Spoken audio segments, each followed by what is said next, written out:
अब हम पढ़ते हैं पैसिव वॉइस बनाने के कुछ फॉर्मूले। अब देखिए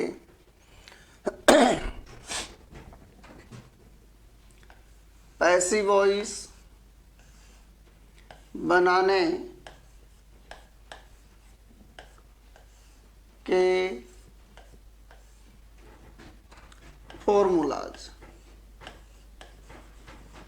फॉर्मूला यानी सूत्र। पैसिव वॉइस बनाने के सूत्र क्या है, पैसिव वॉइस कैसे बनाएंगे। देखिए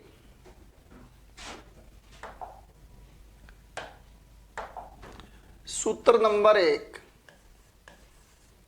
सूत्र नंबर 1,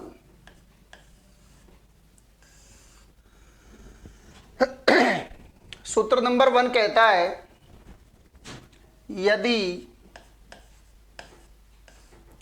वाक्य के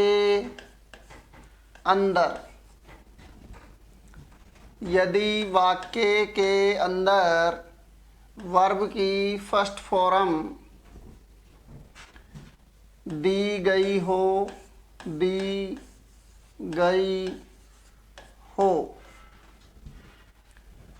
अथवा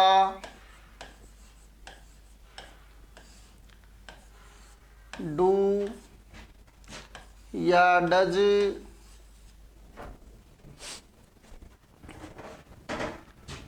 दिखाई दे। समझ रहे हो आप?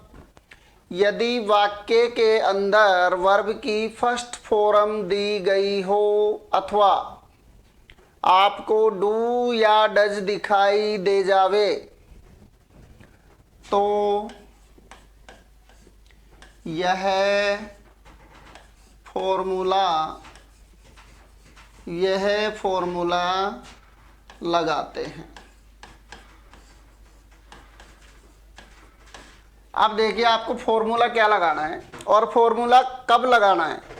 जब सेंटेंस के अंदर वर्ब की फर्स्ट फॉर्म दी गई हो अथवा आपको डू या डज दिखाई दे जावे तो आपको ये फॉर्मूला लगाना है। सबसे पहले क्या लिखेंगे, ऑब्जेक्ट, उसके बाद क्या लिखेंगे, is, are, am plus verb की थर्ड फॉर्म। ये आपको फॉर्मूला यूज करना है। कब करना है? जब वाक्य के अंदर वर्ब की फर्स्ट फॉर्म दी गई हो। अब देखिए ये जो हमारा फॉर्मूला है ये लगेगा सिंपल सेंटेंस में यानी अफर्मेटिव सेंटेंस में। किस में लगेगा ये लगेगा अफर्मेटिव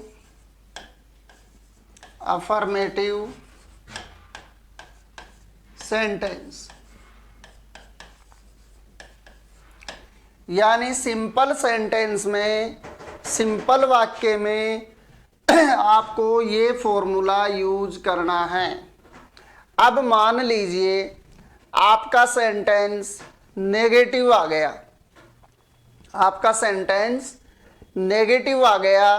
तो नेगेटिव वाक्य में फॉर्मूला तो यही होगा, लेकिन object plus is, are, am plus यहाँ पर क्या आ जाएगा, नोट आ जाएगा। जब भी आपका सेंटेंस नेगेटिव होगा आपको सूत्र में भी object plus is, are, am plus not लगाना पड़ेगा प्लस वर्ब की थर्ड फॉर्म। अब ये फॉर्मूला हो गया आपका कौन से सेंटेंस का हो गया, ये नेगेटिव का, नेगेटिव सेंटेंस।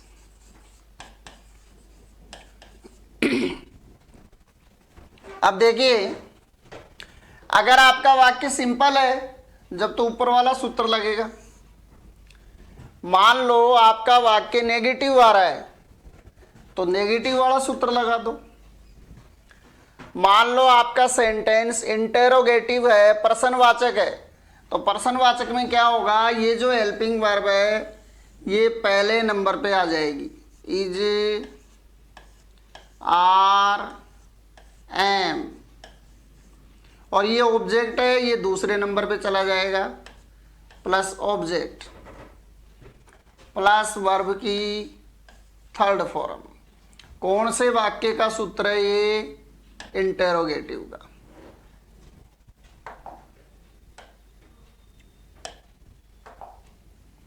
ये सूत्र हो गया आपका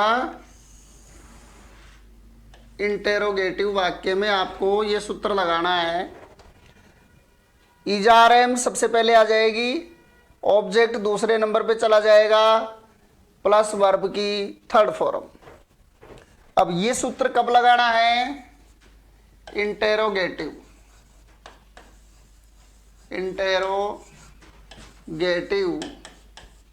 सेंटेंस में, प्रश्नवाचक वाक्य में लगाना है। अब मान लीजिए आपका सेंटेंस इंटेरोगेटिव हो, प्रश्नवाचक हो, लेकिन WH वर्ड से शुरू हो रहा हो,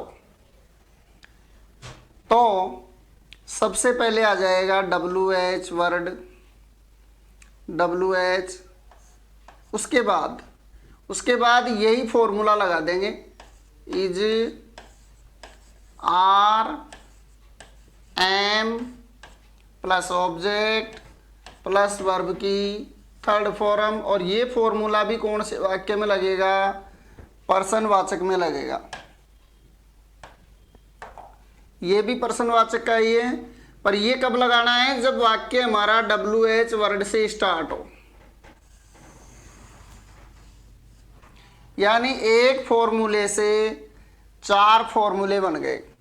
अब देखिए आपके सामने एग्जाम्पल लिख रहा हूं मैं।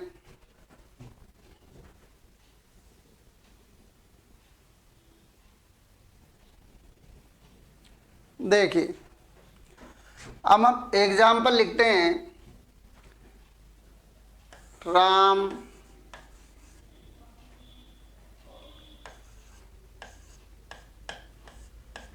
Rights me a letter. एक तो ये सेंटेंस है, एक तो इसका पैसिव वॉइस बनाना है, और दूसरा सेंटेंस मैंने लिख दिया, सी डज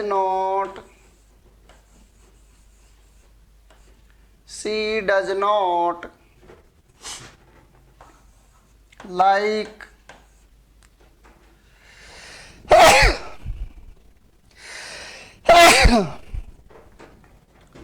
कॉफी। अब देखिए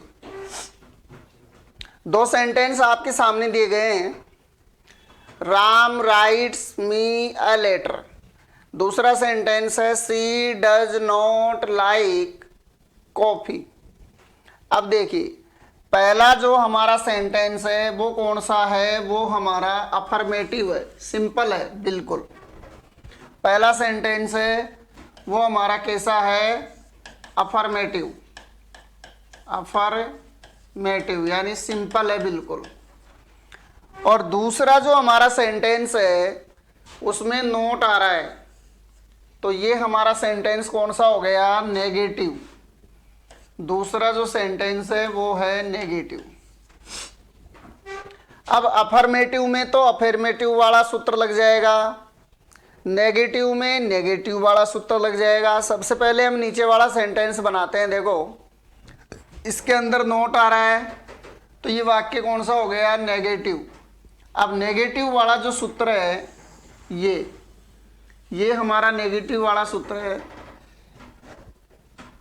object plus is, are, am plus not plus verb की थर्ड फॉर्म। ये फॉर्मूला ये फॉर्मूला हम लगाएंगे।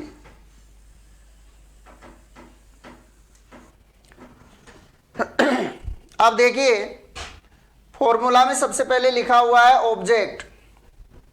ये जो वर्ब की फर्स्ट फॉर्म होती है, वर्ब की फर्स्ट फॉर्म के बाद में आने वाला हमेशा ऑब्जेक्ट होता है।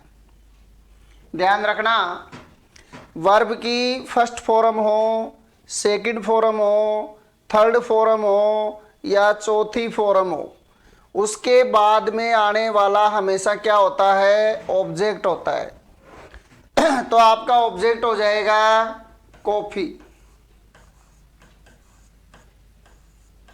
ये हो गया ऑब्जेक्ट। अब ऑब्जेक्ट के बाद हमको क्या लगाना है? इज, आर, एम, यानी ये जो तीन हेल्पिंग वर्ब है, इन तीनों में से कौन आएगा कॉफी के साथ? देखिए कॉफी एक वचन है और एक वचन के साथ एक वचन ही आती है, इसलिए कॉफी के साथ आएगा इज। ये इज एक वचन के साथ आता है, आर बहुवचन के साथ आता है। और ऐसे याद नहीं रहे तो ऐसे याद रख लो, ये छोटी वाली है हेल्पिंग वर्ब, एक वचन के साथ आएगी। ये बड़ी वाली हेल्पिंग वर्ब है, ये बहुवचन के साथ आएगी। क्लियर? तो कॉफी हमारा एक वचन है, तो कॉफी के साथ एक वचन आएगी, तो एक वचन कौन सी है? छोटी वाली। बहुवचन कौन सी है? बड़ी वाली। तो इज लगा देंगे। ये लो, इज, आर, एम में से हमने लगा दिया इज। अब हमें क्या लगाना है? नोट। ये हो गया आपका नोट। अब नोट के बाद क्या लगाना है? वर्ब की थर्ड फॉर्म। अब ये जो वर्ब की फर्स्ट फॉर्म है लाइक, आपको ध्यान होना चाहिए कि लाइक की थर्ड फॉर्म क्या होती है?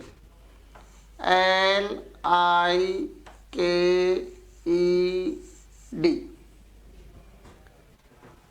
जहां पर सूत्र पूरा हो गया वहीं पर आपकी पैसिव वॉइस बन गई कंप्लीट। अब देखिए हमने रूल नंबर 2 लिखा था। रूल नंबर 2 में हमने लिखा था कि जो सब्जेक्ट होता है उसको हम किस में बदलेंगे? ऑब्जेक्ट में। और क्या लगा के लिखेंगे उसको? बाय लगा के। तो बाय। अब सी का ऑब्जेक्ट क्या होता है? हर। ये लो, ये आपकी बन गई पैसिव वॉइस। इसी प्रकार से हम समझेंगे पहला जो हमारा सेंटेंस है, ये कौन सा है? ये अफर्मेटिव है, बिल्कुल सिंपल है। और सिंपल में ये लगेगा हमारा फॉर्मूला। सबसे पहले ऑब्जेक्ट, उसके बाद is, are, am plus verb की थर्ड फॉर्म। अब देखिए सबसे पहले हमको क्या लगाना है? ऑब्जेक्ट लगाना है। ऑब्जेक्ट कहाँ होता है? ऑब्जेक्ट जो वर्ब की फर्स्ट फॉर्म होती है उसके बाद होता है। तो इसके बाद कौन आ रहा है? मी। मी हमारा क्या है? ऑब्जेक्ट। रूल नंबर फर्स्ट में हमने पढ़ा था कि ऑब्जेक्ट को सब्जेक्ट में बदलते हैं, सब्जेक्ट को ऑब्जेक्ट में बदलते हैं। तो आपका मी क्या है? ऑब्जेक्ट। किस में बदलेगा? सब्जेक्ट में। तो मी का क्या हो जाएगा? आई हो जाएगा। मी का सब्जेक्ट क्या होता है? आई होता है। अब आई के साथ इज, आर, एम, इन तीनों में से कौन आएगा? तो आई के साथ इन तीनों में से आएगा एम। इसके बाद वर्ब की थर्ड फॉर्म, तो राइट की थर्ड फॉर्म आपको याद होनी चाहिए। राइट की थर्ड फॉर्म होती है, जहां सूत्र पूरा हो गया वहीं आपकी पैसिव वॉइस बन गई। अब सबसे पहले तो ये देखो इसमें बच क्या रहा है? इसमें बच गया ए लेटर।